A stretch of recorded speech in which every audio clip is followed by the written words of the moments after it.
Kula nuwun sedulur semua, sugeng pepanggihan malih kalian kula Tubagus Purnama saking tlatah Ngayogyakarta Adiningrat.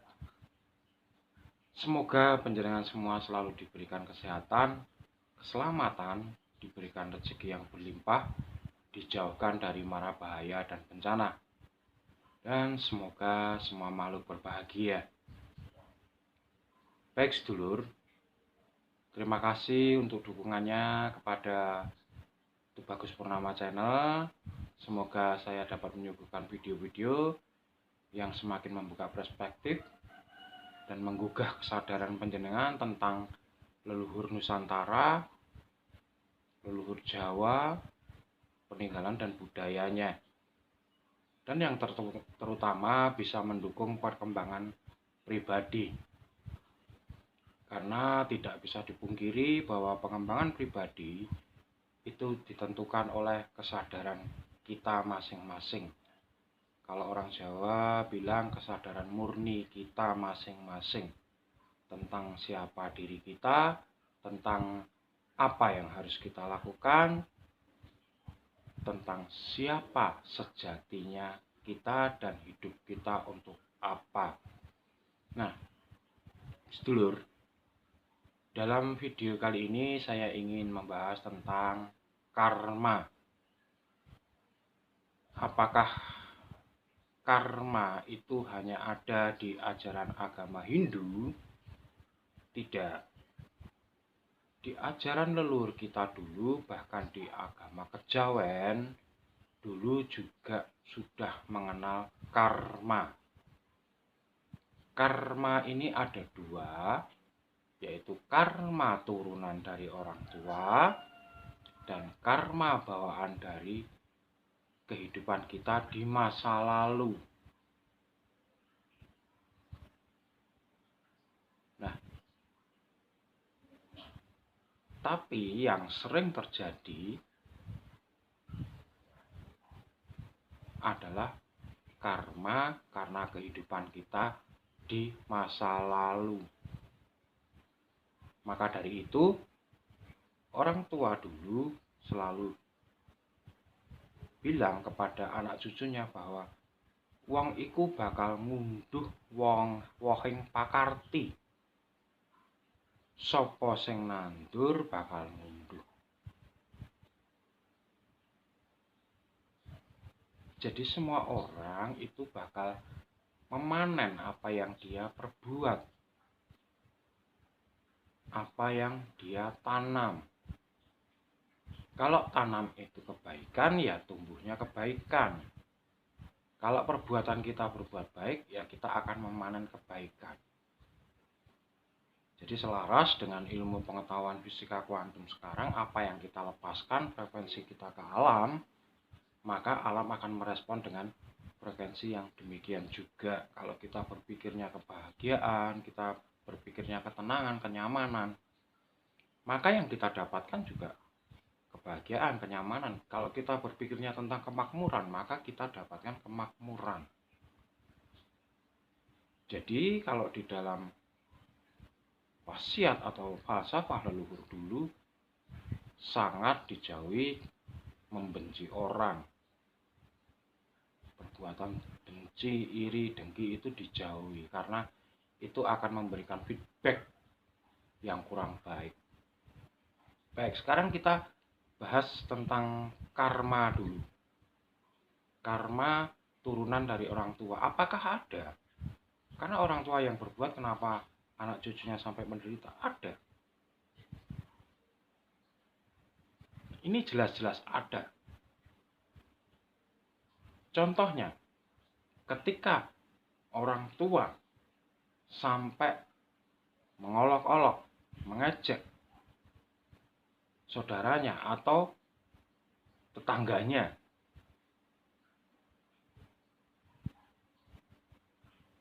pasti tetangganya itu akan menjauhi orang tua kita. Pasti orang tua itu, tetangganya itu akan membenci orang tua kita. Dan itu akan terjadi sampai anak turunnya, selalu diceritakan seperti itu. Sehingga cucu yang tidak tahu permasalahannya karena kakeknya yang berbuat, dia menanggung akibatnya. Jadi sampai keturunan orang tua kita, nanti yang menanggung akibatnya dibenci sama tetangga tadi. Sampai anak cucunya juga. Nah, ini karma dari orang tua. Kemudian ada juga contoh lain, misalnya orang tua kita senang membantu kepada orang lain, maka oleh yang dibantu akan selalu dicatat bahwa ini loh yang membantu saya, dan akan diceritakan kepada anak cucunya nanti. Maka anak cucunya tidak ikut berbuat tapi ikut mendapatkan karma baik.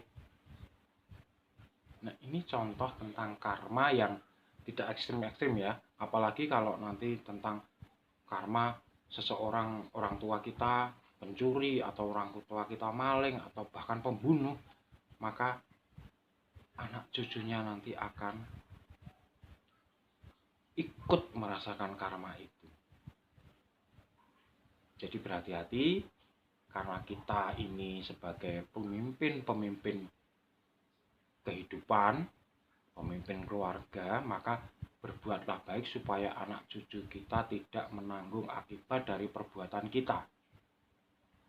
Seperti saya selalu berharap, jangan sampai kalau saya nanti dipanggil, saya menyusahkan anak cucu saya. Itu saya loh ya. Baik, ini karma dari orang tua. Kemudian karma dari kehidupan kita di masa lalu. Apakah masa lalu itu ada? Jelas ada. Karena kalau orang Jawa itu percaya bahwa sukma sejati itu adalah hidup kekal, tidak akan mati. Dan yang mati hanya fisik kita. Dan nanti kita akan turun kembali, berevolusi untuk menyelesaikan tugas kita dengan wujud fisik yang lain.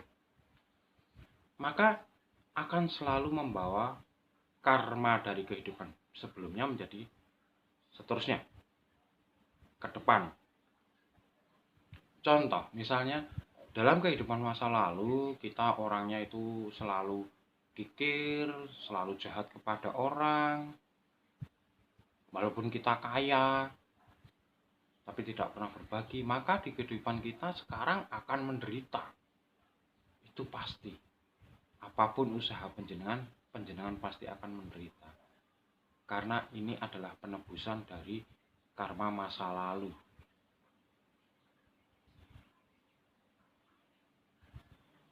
Banyak contoh. Banyak orang yang tidak kerja keras tapi kok kaya. Banyak orang yang pekerjaannya hanya segitu tapi kok kaya. Tapi di sisi lain ada orang yang bekerja sangat keras tapi hidupnya tetap miskin.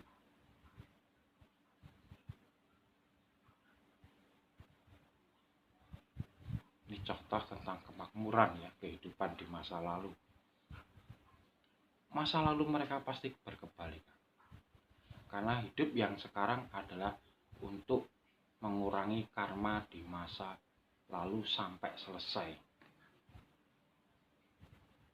Nah, kemudian yang ekstrim, kita ini keluarga baik-baik, tidak pernah punya musuh, tapi kenapa tiba-tiba, banyak contoh sekarang karena kriminal semakin meningkat, tiba-tiba anak kita dibunuh orang. Nah, ini pasti perlu dipikirkan. Jangan-jangan masa lalu si anak kita ini dulu pernah membunuh orang juga, maka akan dibayar pada kehidupan yang sekarang. Nah, ini terus-menerus sampai lunas. Nah, di samping ada dua karma tadi, ada juga karma instan. Instan itu di kehidupan kita yang sekarang ini. Yang kita menanam apa, langsung kita dapatkan apa. Ini sekarang semakin banyak terjadi. Semakin cepat, tidak menunggu nanti anak cucunya yang mengunduh, tapi tidak. Karma sekarang rata-rata instan. Kalau kita berbuat jelek, kita langsung dapat kejelekan. Kalau kita berbuat baik, maka kita akan berbuat baik. Nah, solusinya apa? Kalau kita menanggung karma baik dari orang tua, tidak masalah. Tapi kalau kita menanggung karma buruk dari orang tua, apakah bisa diselesaikan oleh kita? Bisa.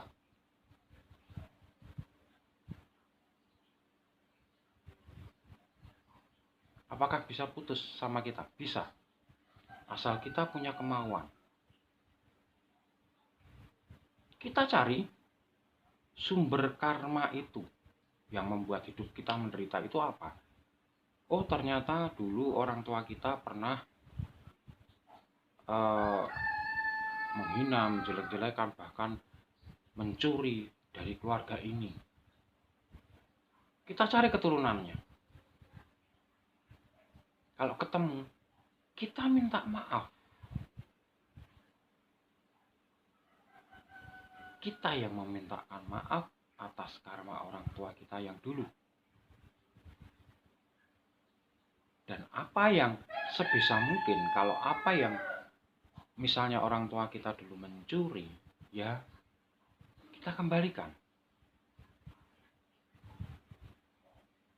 Kalau misalnya orang tua kita dulu membunuh sampai kita hidup sengsara, ya kita kompromikan.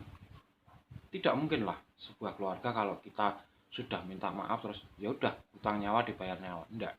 Tidak akan seperti itu. Itu hanya pikiran manusia biasa saja. Tapi kalau kita sudah minta maaf dengan tulus dan kita mau memperbaiki itu, memutus hubungan karma ini, maka si keluarga korban pun akan menerima dengan lapang dada. Jadi intinya kita cari sumber masalahnya dulu, baru berhubungan dengan siapa, lalu kita cari keturunannya kalau masih ada.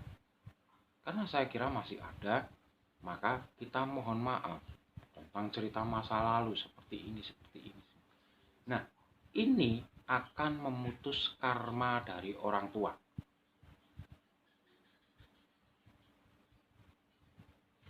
Itu cara memutus karma dari orang tua. Tapi kalau kita ikut-ikutan saja, mengalir saja, ya maka kita juga akan tetap harus ikut nanggung karma dari orang tua juga, di samping karma kita di kehidupan masa lalu. Kemudian, yang kedua, cara memutus karma di kehidupan masa lalu. Kalau ada orang yang bisa time travel ke masa lalu, maka dia bisa melihat masa lalu saya seperti apa, maka tidak masalah. Maafkan masa lalu itu, lalu kita perbaiki di kehidupan yang sekarang. Tapi jangan coba-coba bertanya kepada orang lain, karena time travel ini sebetulnya hanya bisa dirasakan oleh panjenengan sendiri. Kalau panjenengan tidak bisa merasakan kehidupan masa lalu, jangan bertanya kepada orang lain. Karena itu hasilnya nanti akan halusinasi orang lain. Orang lain pasti akan bilang, oh kamu itu kehidupannya gini loh dulu masa lalumu. Nah ini hanya akan membelenggu panjenengan. Jadi kalau panjenengan memang tidak bisa merasakan kehidupan masa lalu, time travel ke masa lalu, maka jalan yang terbaik adalah panjenengan selalu bertobat, minta maaf pada Sang Pencipta, dan berbuat baik sebanyak-banyaknya. Kuncinya seperti itu.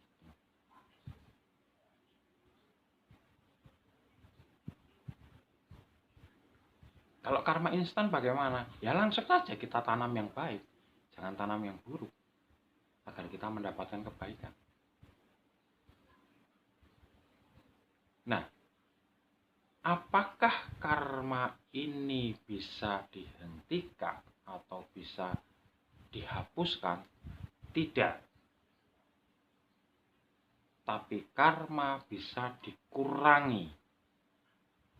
Karena ini berisi catatan-catatan kita di kehidupan masa lampau dan kehidupannya semua yang saling berkaitan.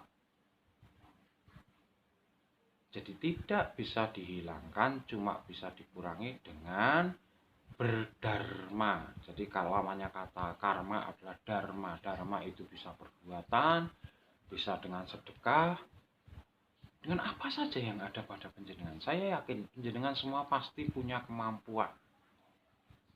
Kalau tidak bisa berdharma dengan uang, sedekah dengan orang lain, ya minimal berbuat baiklah, menolong orang lain sekecil apapun pertolongan panjenengan.